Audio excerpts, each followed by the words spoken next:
Chantal Maillé-Crittenden. Je suis orthophoniste et professeure agrégée à l'Université Laurentienne. Je suis aussi mère d'une famille de 3 enfants qui ont passé par le système scolaire de langue française dans la région de Sudbury. Donc, je vous parle aujourd'hui de mon expérience comme orthophoniste, comme chercheuse et comme parent. Alors, cet atelier est intitulé L'école de langue française, est-ce le bon choix pour mon enfant? French Language School, is it the right choice for my child? You'll have my email address at the beginning of this presentation. If you have any questions, you can ask them en français or in English. Donc, vous allez avoir mon courriel dans la prochaine diapo, sur la prochaine diapo. N'hésitez pas de me poser des questions en français ou en anglais.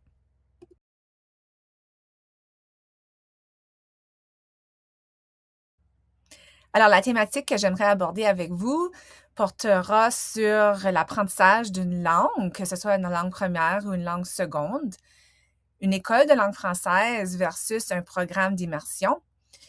Quel genre d'appui est-ce qu'on peut retrouver pour les élèves dans les écoles de langue française? Comment le parent peut aider son enfant à apprendre le français? Et qu'entendons-nous par contexte linguistique minoritaire? Donc, j'aimerais commencer par une petite citation. Les premières expériences et les environnements dans lesquels les enfants se développent au cours de leurs premières années peuvent avoir un impact durable sur leur réussite ultérieure à l'école et dans la vie. Donc, c'est certain que de 0 à 6 ans, ce que l'enfant va vivre et les expériences qu'il ou elle va avoir un impact là, sur toute sa vie. Donc, c'est très important de choisir la bonne école pour votre enfant, surtout si c'est un enfant qui arrive pour la première fois en maternelle ou jardin, mais c'est aussi important plus tard si votre enfant est peut-être un peu plus vieux aussi. Donc, je vais beaucoup parler de langage. C'est quoi le langage? Alors, ici, cette figure donne un aperçu des 3 grands domaines du langage. On a le contenu, la forme et l'usage. Alors, quand je veux te transmettre un message, j'ai une idée en tête. Le contenu, ou comme qu'on voit sur l'image ici, on a le taco. Alors, je veux vous parler de mon dernier repas, que j'ai mangé un taco pour mon souper. Donc, j'ai cette idée-là en tête. Ensuite, pour vous transmettre cette information-là, bien, je dois utiliser certains mots. Je dois mettre les mots dans un certain ordre dans la phrase. Je dois utiliser certains temps de verbe. Donc, si je vais vous parler de mon dernier repas, je vais utiliser le passé composé, l'imparfait. Donc, toutes ces petites nuances-là sont très importantes. Et pour un apprenant du français comme langue additionnelle, ça peut être un peu difficile s'il n'est pas suffisamment exposé à la langue. Pour un enfant qui apprend le français comme langue première, bien, c'est aussi important qu'il soit exposé à la bonne forme grammaticale. Et ensuite, finalement, on a l'usage. Donc, ça, c'est comment est-ce qu'on utilise le langage. Je ne parle pas de la même façon quand je parle à ma famille versus quand je parle à mon employeur versus quand je donne une formation comme celle-ci. Donc, on a différentes façons de parler selon le contexte dans lequel on se retrouve. Bien, les jeunes aussi ont différentes façons de parler. Puis c'est important de leur enseigner que tu as, donc, je mets en guillemets, le bon français, tu as le français qui est utilisé avec les amis, dans la communauté, avec sa famille. Donc, il y a toutes sortes de différentes façons qu'on peut parler. Quand on apprend une langue, que ce soit ta langue première, ta langue seconde ou une langue additionnelle, il y a 3 éléments qui sont essentiels. L'acronyme ici, c'est le MOM, puis ça fonctionne en français et en anglais. Donc, on a les moyens, les occasions et la motivation. En anglais, c'est Means, Opportunities and Motivation. Les moyens, bien, c'est tout simplement les moyens cognitifs qu'on a. Un enfant qui a un trouble des apprentissages ou peut-être une déficience intellectuelle ou un syndrome, comme peut-être le syndrome du spectre de l'autisme, syndrome de Down, paralysie cérébrale, peut apprendre une langue ou 2 langues ou 3 langues, mais ça va y prendre un peu plus de temps, ça peut être un peu plus difficile, il va avoir besoin de plus d'appui. Le deuxième élément qui est important est l'occasion, les occasions. Donc ça, c'est la fréquence à laquelle on est exposé à une langue. Et au-delà de la fréquence, donc c'est pas seulement la quantité qui est importante, mais bien sûr aussi la qualité. Donc, plus un enfant est exposé à la langue française de manière régulière et que ce soit d'une bonne qualité, qu'il y ait un bon vocabulaire diversifié, des formes grammaticales correctes, plus il sera en mesure d'apprendre cette langue-là. Une étude par Ellen Thurlottier de l'Université McGill à Montréal a montré que un enfant doit être exposé à une langue 40% de son temps de veille, donc son temps réveillé, pour bien comprendre cette langue. Donc, pour bien avoir le même montant de vocabulaire, là, si on veut, qu'un enfant monolingue de cette langue. Donc, 40%. En ce qui concerne le dernier M du MOM, c'est la motivation. Donc, il faut vraiment le vouloir d'une volonté profonde. Surtout quand l'enfant vieillit, il ne suffit pas de tout simplement être dans une école de langue française pour apprendre le français. Il faut vraiment que l'enfant veuille l'apprendre parce que dans notre communauté, veut pas, ça se passe beaucoup en anglais. Donc, parfois, les enfants vont se questionner pourquoi est-ce que je devrais apprendre le français si partout autour de moi, ça se passe en anglais? Donc, c'est vraiment important que la famille démontre à l'enfant pourquoi il est important de parler le français dans une communauté majoritairement anglophone. Est-ce que c'est pour avoir des relations avec les membres de sa famille, les grands-parents? Est-ce que c'est pour pouvoir participer à différentes activités culturelles, communautaires? Est-ce que c'est pour être plus compétitif sur le marché du travail plus tard pour avoir plus de choix, une fois rendu au post-secondaire, même au secondaire, hein, on pourra avoir plus de choix entre les écoles qu'on veut choisir. Donc, c'est vraiment important que les enfants aient ces discussions-là avec leurs parents pour mieux comprendre pourquoi. Pourquoi est-ce que je suis en train d'apprendre une langue minoritaire? Un chercheur du nom de Jim Cummins a vraiment fait la distinction entre deux types de langage.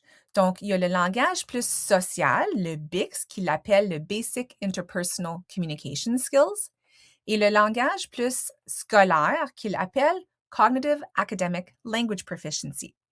Puis lui, il voulait savoir, bien, pour les nouveaux arrivants au pays qui apprennent l'anglais pour la première fois, ça leur prend combien d'années avant qu'ils puissent avoir des conversations sociales avec les membres de leur communauté? Et ça prend combien d'années avant qu'ils puissent avoir des conversations un peu plus sophistiquées sur un thème plus scolaire, un peu plus avancé, peut-être un débat?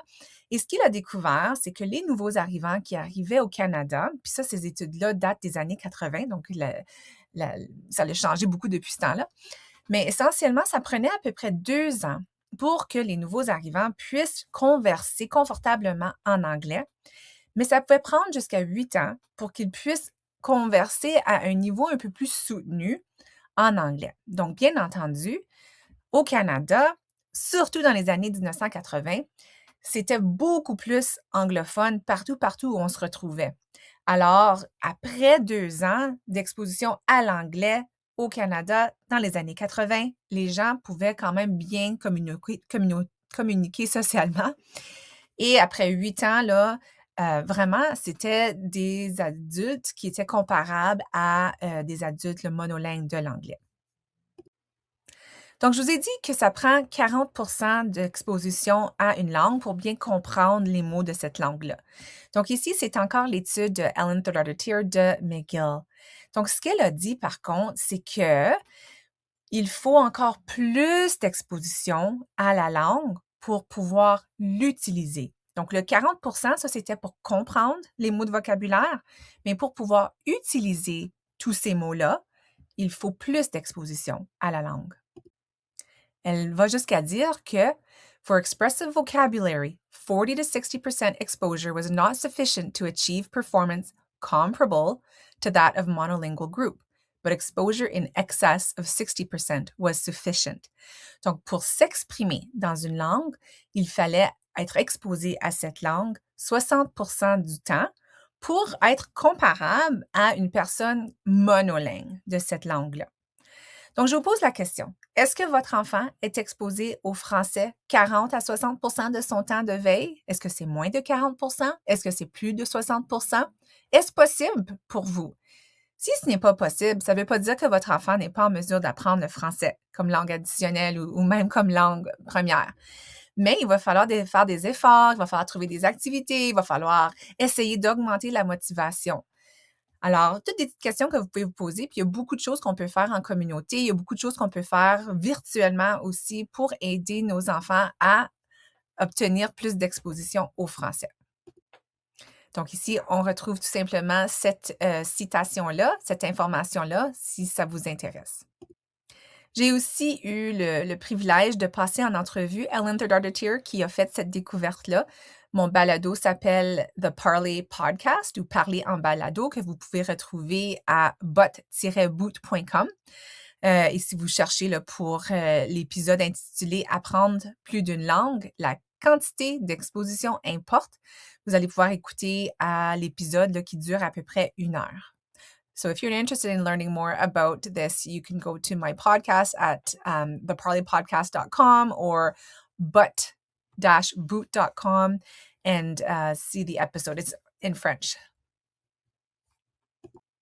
Sur mon site web, j'ai aussi créé, où vous allez pouvoir retrouver un suivi d'exposition. Donc, c'est un formulaire que vous pouvez télécharger qui vous aide à calculer le nombre d'heures d'exposition aux langues.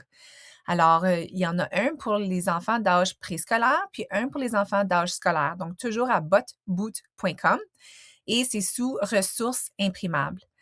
If you are interested in finding out how many hours your child is exposed to the French language, you can go to my website, theparleypodcast.com. Again, under resources for printing, you can find 2 forms, one for preschool age and one for school age. And if you complete all of the necessary steps, it will give you at the end the percentage of time that your child is exposed to all languages spoken in the home. Donc ici, c'est surtout pour les enfants qui apprennent le français comme langue additionnelle. Donc, ils arrivent à l'école peut-être pour la première fois en maternelle et ils apprennent le français. On peut s'attendre à une période de silence. Donc, souvent, dans la salle de classe, on va voir que c'est un enfant qui ne parlera pas trop au début, c'est sûr, parce qu'il ne parle pas encore la langue, et c'est normal. On peut aussi voir une perte d'une langue. Donc, ça, c'est pour les familles qui ont peut-être une autre langue minoritaire à la maison. Ça peut être l'arabe, ça peut être le mandarin, ça peut être une autre langue quelconque, l'espagnol. Et que là, peut-être que cette langue-là, il ne veut pas trop la parler pour un petit bout de temps. N'inquiétez-vous pas, c'est souvent temporaire et si vous voulez que votre enfant parle votre langue maternelle, si c'est une langue autre que le français et l'anglais, bien là, c'est important de continuer à parler cette langue-là pour assurer que votre enfant soit suffisamment exposé à cette langue. On a aussi un moment pendant lequel l'enfant va faire des phrases télégraphiques, donc ça peut sonner des phrases où il manque des petits bouts, là. Moi, faim, veux ça. Donc, l'enfant est en train d'apprendre des mots-clés, mais il n'y a pas encore tous les petits mots. Tu sais, je vous ai montré au début la page violette qui expliquait la forme, donc tous les petits mots grammaticaux. Il n'a pas encore appris ça. Donc, ça prend un petit bout de temps avant qu'il puisse bien maîtriser. Puis, il y a certaines formes grammaticales qui prennent des années et des années. Donc, on entend encore souvent des enfants un peu plus vieux qui vont dire le table au lieu de la table. Encore là, ça, c'est normal. Puis, plus un enfant est exposé au français, plus ça va devenir facile. Et souvent, on va avoir le transfert des connaissances dans une langue à l'autre langue. Donc, je donne toujours l'exemple de l'adjectif. Alors, en anglais, on va dire « my white sweater ». En français, par contre, je ne vais pas dire « mon blanc chandail ». L'adjectif « blanc » vient après le nom « chandail », mon chandail blanc.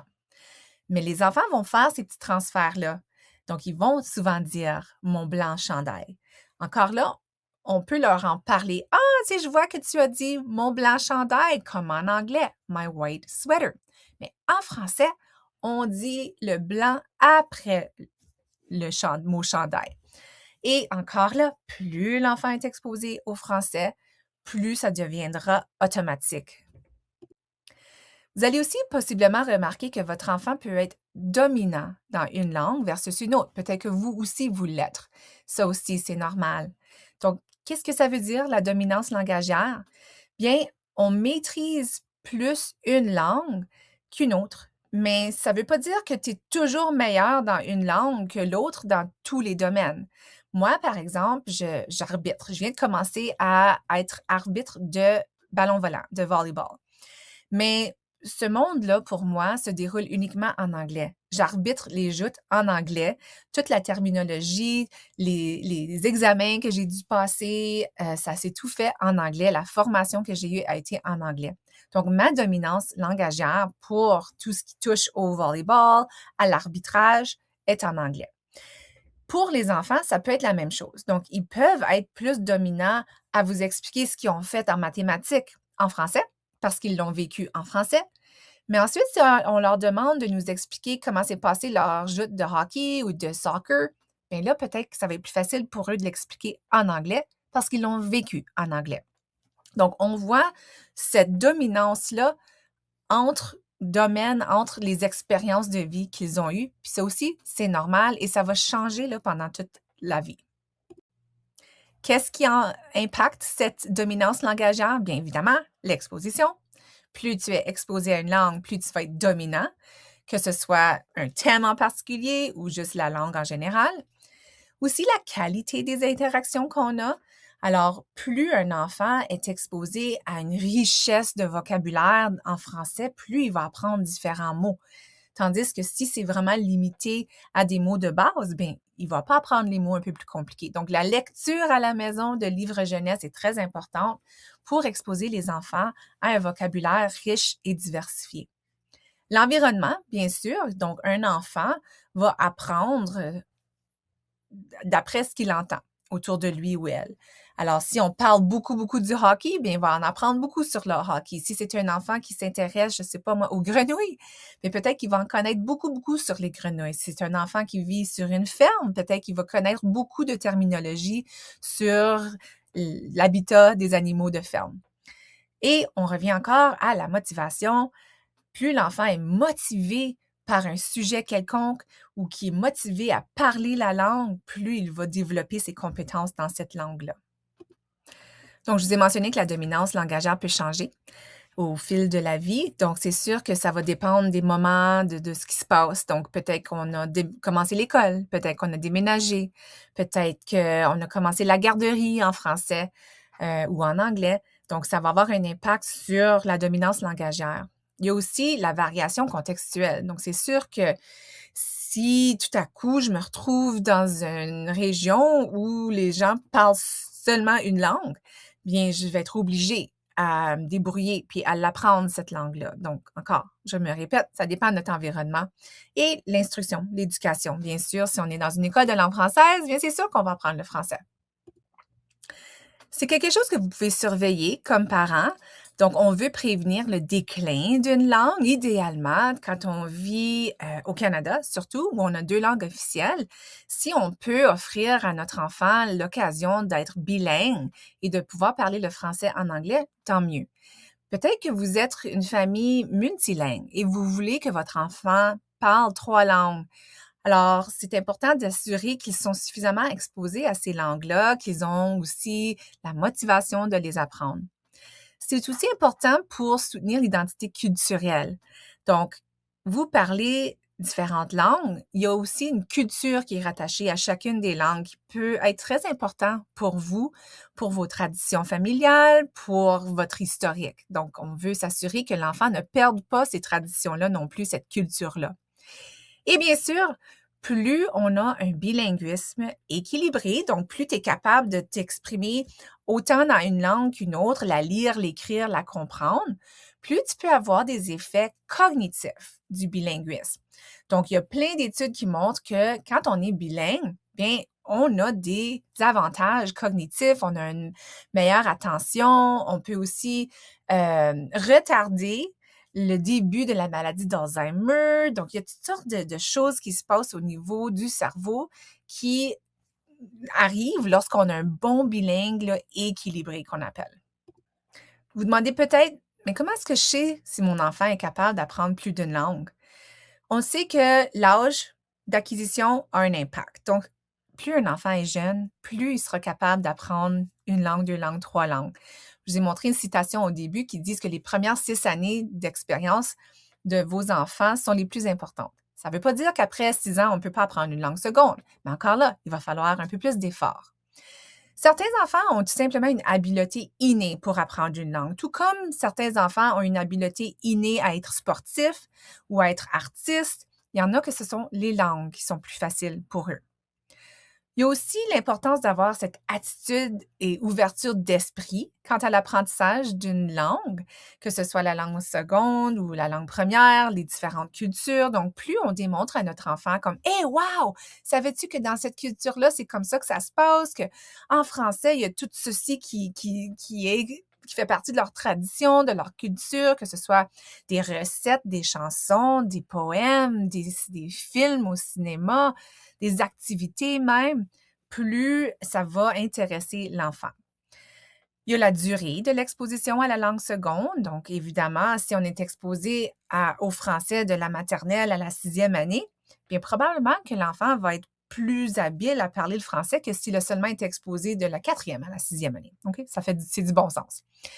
Et le statut socio-économique, donc ça va pas mal pour tout, mais plus un enfant a des occasions qui lui permettent de vivre différentes expériences, plus il y a des livres à la maison ou accès à des livres, plus cela va faire en sorte qu'il va avoir un langage plus riche. Et évidemment, l'environnement familial peut aussi avoir un impact sur le développement des langues. Il y a des familles où on parle beaucoup plus, on va faire beaucoup plus de lectures, on va avoir plus de discussions riches et diversifiées.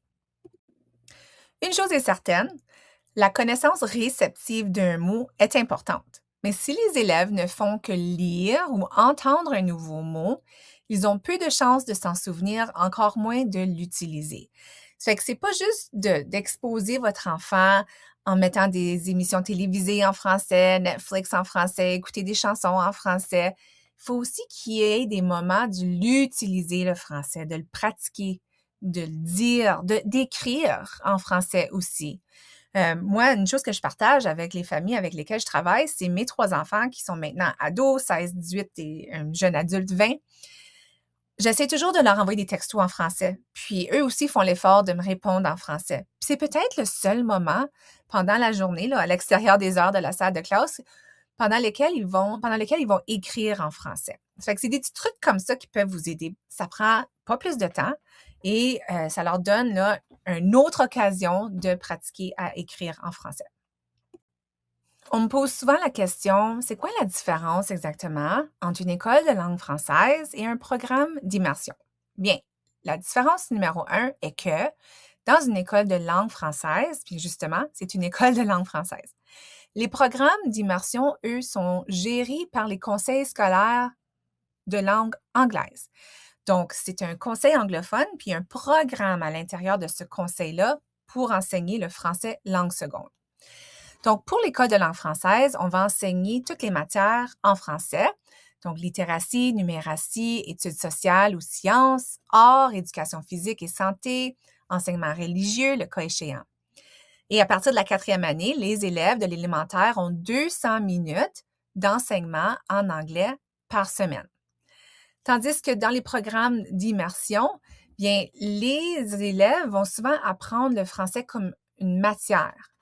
Oui, il y a différentes façons de concevoir les programmes d'immersion. Parfois, c'est 80 20 50 français, 50 anglais. Parfois, on commence plus en français et avec les années, on migre plus vers l'anglais. Donc, il y a beaucoup de différents scénarios qui peuvent se produire. En français, dans les écoles de langue française, plutôt, on a beaucoup ce qu'on appelle le transfert de non seulement de la langue, mais de la culture française. Donc, il y a le double mandat dans les écoles de langue française d'assurer le transfert de la culture.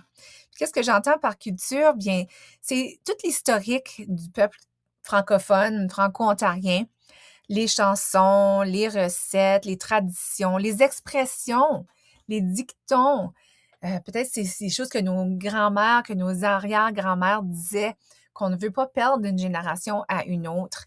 On va souvent parler des différents artistes, on va parler des différents films qui ont été produits en français.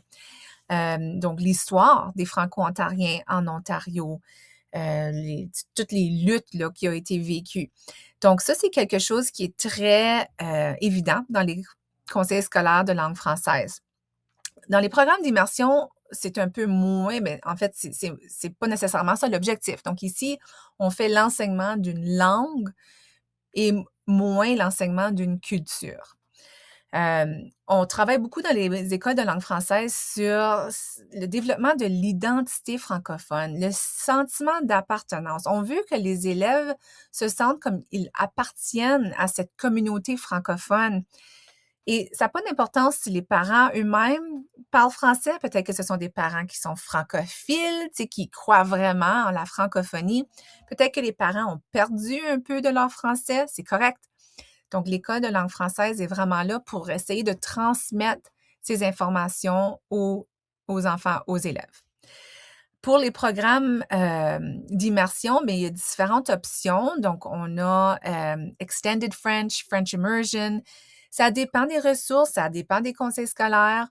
Et c'est vraiment les conseils qui vont décider quels programmes sont offerts et la structure. Donc ça, je ne peux pas vous donner là, cette information-là en généralité parce que ça dépend d'un conseil à un autre. Une chose que je peux vous dire, par contre, c'est le décompte d'heures d'exposition au français. Alors, on sait que dans une école de langue française, de la maternelle à la troisième année, 100% de l'enseignement se fait en français. Donc, ça l'équivaut à peu près là, 5 heures par jour. Parce qu'on s'entend, les enfants ne sont pas toujours exposés au français. Il y a des moments où peut-être qu'on ne parle pas, il y a peut-être un repos, il y a peut-être un moment dans la salle de toilette où il n'y a personne qui parle. Donc, grosso modo, c'est à peu près 5 heures par jour. Pour les programmes d'immersion, c'est à peu près 90% de la maternelle à la deuxième année. Encore, ça peut changer. J'ai essayé de trouver là, la moyenne quand j'ai regardé à différents programmes d'immersion dans la région. Donc, c'est très comparable. Ici, c'est à peu près 4 heures et demie de français par jour. Là où on voit des changements, c'est dans les années un petit peu plus supérieures. Donc, de la 4e à la 8e année, dans une école de langue française, là, c'est à peu près 85% de l'enseignement qui se fait en français. Donc, vous vous souvenez qu'il y a 200 minutes par semaine pour le cours de English. Donc, ça veut dire que c'est à peu près 4,25 heures de français par jour. Tandis que dans les programmes d'immersion, tout dépendant du format du programme, souvent, en 3e, 4e année, c'est 75% de l'enseignement qui se fait en français, donc 3,75 heures par jour. 5e à la 8e année, ça peut aller jusqu'à 50% de l'enseignement qui se fait aussi en anglais. Donc là, ça diminue l'exposition au français à peu près 2,5 heures par jour. Au secondaire, bien, dans les programmes, dans les écoles de langue française, un maximum de 97% de l'enseignement se fait en français, avec un minimum là, de 87%. Ça dépend du nombre de cours que l'élève suit en anglais. Alors, il faut au moins un cours d'English au secondaire, mais l'élève peut en prendre plus qu'un s'il choisit. Dans les programmes d'immersion, on voit une baisse, donc c'est minimum de 4 cours en immersion française, plus 6 autres cours enseignés en français, donc ça peut être environ là, 1h65 par jour. Donc, quand je regarde ça en termes de pourcentage, donc je vous ai dit qu'il faut 40 à 60% d'exposition pour bien apprendre une langue. Quand on regarde à l'école de langue française, de la maternelle à la troisième année, bien, si l'enfant est réveillé, disons, 12 heures par jour, puis qu'il passe 5 heures par jour en français, donc on peut voir là, que c'est à peu près un peu plus que, c'est un petit peu petit, 50%, OK, en français. Je dis un peu plus parce que des fois, les annonces les annonces le matin vont être en français, l'accueil va se faire en français quand les élèves arrivent de l'autobus, quand ils quittent en soirée. Donc, je dirais à peu près 50%. De la 4e à la 8e année, là, ici, les élèves sont probablement réveillés plus de 12 heures par jour. C'est peut-être plus comme 14 heures par jour. Et là, on enseigne le cours d'English. Donc ici, ça baisse à peu près le 37,5% d'exposition au français. Donc déjà là, on voit qu'on est en bas du 40%. Et au secondaire, bien là, les élèves là, sont réveillés là, 16 heures par jour, disons. Fait que là, ça peut baisser là, jusqu'à 33%. Donc, il faut faire des efforts plus l'enfant vieillit pour s'assurer qu'ils sont suffisamment exposés au français ou il faut les motiver à lire en français, à écouter des chansons en français, puis à vraiment vouloir là, faire le travail nécessaire pour apprendre le français. Une chose que j'ai oublié de mentionner dans la diapo qui vient de passer, c'est qu'on travaille aussi beaucoup sur l'identité culturelle, là. C'était ça le cœur en vert. Donc, dans les écoles de langue française, on veut vraiment développer cette identité culturelle, ce sentiment d'appartenance, comme j'ai mentionné. Alors ici, on sait que ce développement-là, l'identité linguistique et identitaire est très important. Donc, l'exposition à une langue ne garantit pas nécessairement une meilleure maîtrise, ni une identification plus forte à celle-ci. Le rôle actif des jeunes dans leur propre développement linguistique et identitaire en devient d'autant plus essentiel. Qu'est-ce que ça veut dire? Bien, il faut que l'enfant comprenne qu'il est en train d'apprendre une langue minoritaire, comprenne pourquoi. Peut-être que c'est un peu plus difficile. Pourquoi que dans sa communauté, c'est surtout en anglais? Quels sont les avantages d'être bilingue? Pourquoi est-ce qu'il doit mettre des efforts? Pourquoi est-ce que c'est important de comprendre la culture de sa langue maternelle, de la langue maternelle de ses parents, de ses grands-parents? Donc, encore là, ayez des discussions avec vos enfants, même s'ils sont en maternelle, en jardin, à propos des langues parlées par les membres de votre famille. C'est important de le faire. Une chose que je fais souvent avec les enfants avec qui je travaille, c'est que je leur demande de dessiner leur portrait linguistique. Je leur donne une silhouette, comme que vous voyez, et je leur demande de la colorier en utilisant des différentes couleurs pour chaque langue dans leur environnement. Donc, pour certains enfants, c'est juste 2, pour certains, c'est plus que 2. Et ensuite, on parle des langues. Donc, comment ça se passe? Pourquoi est-ce que tu as mis telle couleur dans ton cœur? Pourquoi est-ce que tu as mis telle couleur sur tes doigts, sur tes pieds? Et c'est vraiment intéressant de voir ce que les enfants vont dire. Donc, parfois, ils vont dire, bien, j'ai mis mes pieds en bleu parce que c'est en anglais, parce que je joue au soccer, puis ça se passe juste en anglais. J'ai mis mes doigts en vert parce que c'est le français, parce que j'écris en français à l'école. J'ai mis une autre telle couleur dans mon cœur parce que grand-maman parle l'italien, puis c'est très important pour moi. Donc, c'est une façon de les sensibiliser aux langues dans leurs environnements et pourquoi c'est important de faire les efforts nécessaires pour parler ces langues-là. Donc, ça aussi, c'est d'autres concepts qui sont souvent abordés dans les écoles de langue française, toute cette appartenance à la langue qu'on ne fait peut-être pas nécessairement dans les programmes d'immersion. Encore là, ce n'est pas leur mandat de transmettre la culture et cette identité culturelle-là. J'ai créé plusieurs infographies. Vous pouvez aller sur mon site web, butboot.com ou theparleypodcast.com sous infographie. Puis il y en a sur l'acquisition d'une langue seconde, sur Second Language Acquisition. Et j'essaie de vous donner toutes sortes de trucs. Donc, j'ai des capsules vidéo YouTube où je donne des informations sur ce que vous pouvez faire comme parent pour aider votre enfant à apprendre le français comme langue seconde, là, ici spécifiquement, ou ça peut être aussi une langue additionnelle, une troisième langue, quatrième langue. Donc, quand on regarde au pourcentage d'exposition, on peut retourner à notre diapo de tantôt. Et si on compare ici école de langue française versus programme d'immersion, bien, c'est évident que dans les écoles de langue française, le pourcentage est plus élevé. C'est vraiment ça le mandat des écoles de langue française. On enseigne le français, on enseigne le français, toutes les matières en français, sauf English. On a aussi la transmission culturelle, l'identité culturelle.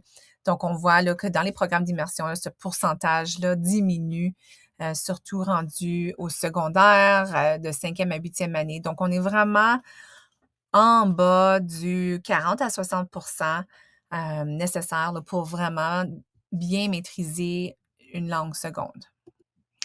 Ici, je vous fournis un tableau qui résume en quelque sorte l'éducation de langue française versus les programmes d'immersion française. Donc, c'est sur le site elfontario.ca. Donc, je vous laisse le soin là, de lire. Je vous donne aussi le lien si vous voulez télécharger ce tableau-là vous-même. C'est sûr que de plus en plus d'enfants qui ne parlent pas le français comme langue maternelle se retrouvent dans les écoles de langue française. Donc, je ne parle pas de programme d'immersion ici, je parle d'écoles de langue française comme les écoles du Conseil scolaire catholique Nouvelon. Alors, le conseil a développé des outils et des programmes pour aider l'enfant à apprendre le français.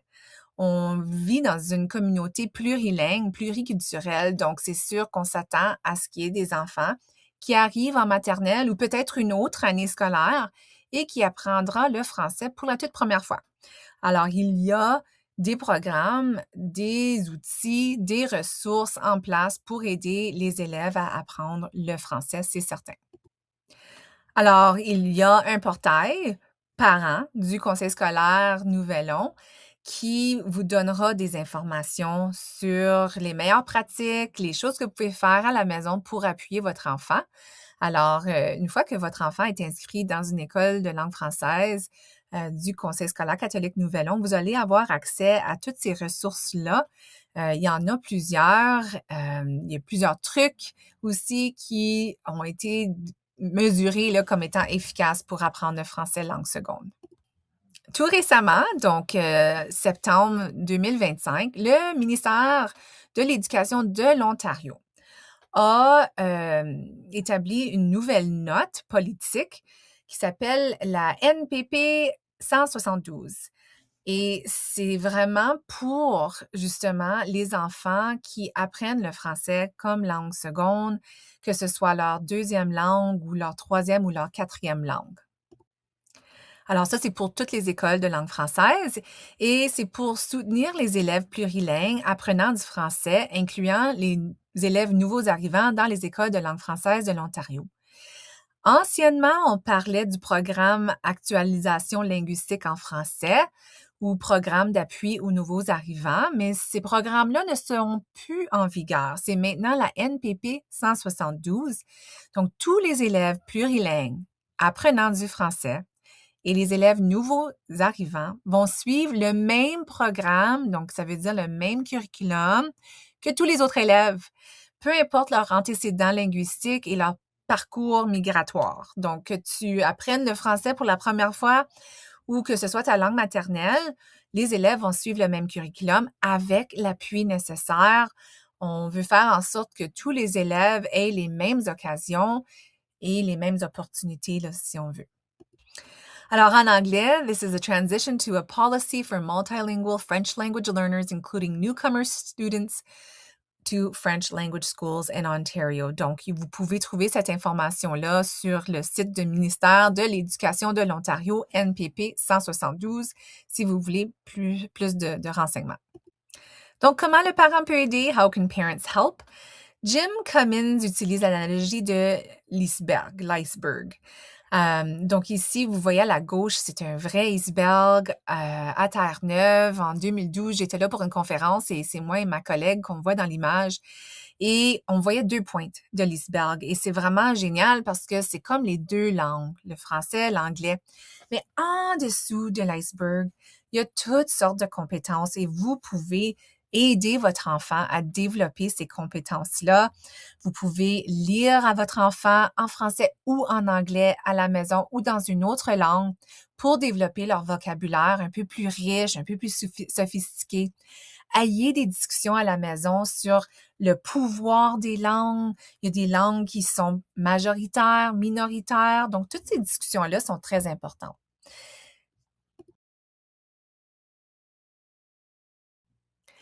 Alors, Fred Genesee, un chercheur encore une fois à McGill, a développé l'acronyme TLC pour expliquer aux parents comment ils peuvent soutenir leur enfant dans l'acquisition d'une langue seconde. Alors, pour lui, il définissait le T comme étant thoughtful, le L comme long-term commitment et le C comme create additive learning environment. Donc, je me suis donné la liberté de traduire ça vers le français. Alors, dans cette diapo ici, on voit vraiment disons, toutes les caractéristiques là, de chaque lettre du TLC en anglais que moi, je vais reprendre en français. But you have it here in English. This is the original definition of all of those acronyms for supporting your child's second language acquisition. Alors, moi, j'utilise l'acronyme AMOUR. On veut que ce soit additif. On veut qu'il y ait un maintien de la langue. On veut qu'il y ait une obligation familiale. Quel est le but ultime? Et on veut que ce soit réfléchi. Donc, AMOUR. Donc, je commence à manquer de temps, donc je ne passerai pas à travers là, de chaque lettre de l'acronyme en gros détail, mais essentiellement, additif veut dire que tu veux ajouter. Donc, si une autre langue maternelle parlée à la maison, le message n'est pas d'arrêter de parler votre langue maternelle minoritaire, que ce soit, comme j'ai mentionné tantôt, l'espagnol, l'arabe, le mandarin. Continuez à parler votre langue maternelle. On veut que le français s'ajoute à ça. Ça, c'est très important. Il faut défendre le bilinguisme de votre enfant. On a tous et toutes le droit d'être bilingue, trilingue. Donc, ce n'est pas juste un luxe, c'est quelque chose, surtout au Canada, dans un pays bilingue, qui est un droit. Pour le M d'amour, le maintien, bien, on veut conserver la langue. Donc, des fois, il va falloir que vous fassiez un effort. Donc, demandez des services en français si vous allez à un service Ontario, ou si vous allez à l'hôpital, ou si vous allez même au magasin. Pourquoi pas demander si quelqu'un qui travaille là parle en français. Donc, il faut vraiment aller à la recherche de ressources en français. Puis ça, le conseil scolaire peut vous donner là, de l'aide. Est-ce qu'il y a des événements là, dans la communauté qui s'en viennent, qui se passent en français? Il y a une certaine obligation familiale, bien sûr. Donc, c'est une langue minoritaire, puis comme dans tout autre pays où on a des langues minoritaires, bien, il y a un effort. Il faut vraiment tenir le coup et il faut avoir un plan de match, impliquer les grands-parents, les membres de la famille qui parlent le français. On peut faire des appels Zoom, FaceTime avec eux pour exposer les enfants au français. C'est important. Quel est le but ultime? Pourquoi avez-vous choisi une école de langue française? Pourquoi voulez-vous que votre enfant soit bilingue? Est-ce que c'est quelque chose qui est très important dans votre famille? Sachez que c'est quelque chose à long terme, c'est pas automatique. C'est comme toute autre activité, par exemple le sport. Ça prend des années et des années et des années de pratique pour devenir vraiment bon à un sport. On va pas se rendre aux Olympiques en pratiquant juste dans le cours d'école. Alors, il faut vraiment y faire un effort concerté, impliquer les membres de la famille, les membres du voisinage, de la communauté, si c'est vraiment quelque chose qui vous tient à cœur. Il faut que ce soit réfléchi. Donc, assurez-vous que le choix du système d'éducation est bien réfléchi, c'est raisonnable, que c'est possible pour vous. Planifiez des expériences encore d'apprentissage pour vos enfants, mais essayez de penser à tout ce qui est possible pour vous. Vous connaissez votre situation plus que n'importe qui d'autre.